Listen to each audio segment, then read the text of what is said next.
ಅವನು ಅವನೇ ವಿಶ್ವಕರ್ಮ ಎಂದು ಪೇಜಾವರ ಶ್ರೀಗಳು ಹೇಳಿರುವರು. ಇಷ್ಟೊಂದು ಬಹುವಾಗಿ ವಿವರಿಸಿದ ವಿಶ್ವಕರ್ಮ ಏಕೆ ಇತರ ದೇವರಂತೆ ಪ್ರಚಾರದಲ್ಲಿಲ್ಲ ಎಂಬುದಕ್ಕೆ ವೈದಿಕರು ಪೌರಾಣಿಕರು ಬರುತ್ತಾ ಇತರ ದೇವರುಗಳನ್ನೇ ವಿಜೃಂಭಿಸಿ ವಿಶ್ವಕರ್ಮನನ್ನು ಉಪೇಕ್ಷಿಸಿದ್ದೇ ಕಾರಣ.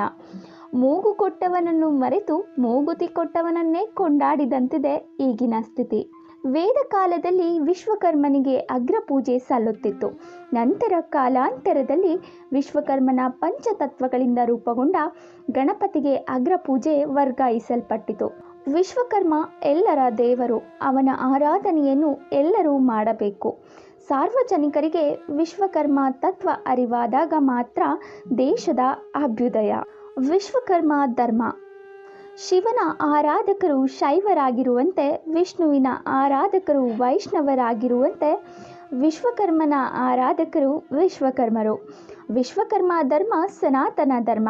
ಇದಕ್ಕೆ ಭವ್ಯವಾದ ಪರಂಪರೆ ಇದೆ. ವೈದಿಕ ಮತ್ತು ಲೌಕಿಕ ಕರ್ಮಗಳೆರಡನ್ನೂ ಅಳವಡಿಸಿಕೊಂಡಿರುವ ಈ ಧರ್ಮ ಜಗತ್ತಿನ ಕಲ್ಯಾಣವನ್ನು ಬಯಸುವುದಷ್ಟೇ ಅಲ್ಲದೆ ಅದಕ್ಕಾಗಿ ಕ್ರಿಯಾಶೀಲವಾಗಿ ದುಡಿಯುವುದನ್ನು ಪ್ರತಿಪಾದಿಸುತ್ತದೆ.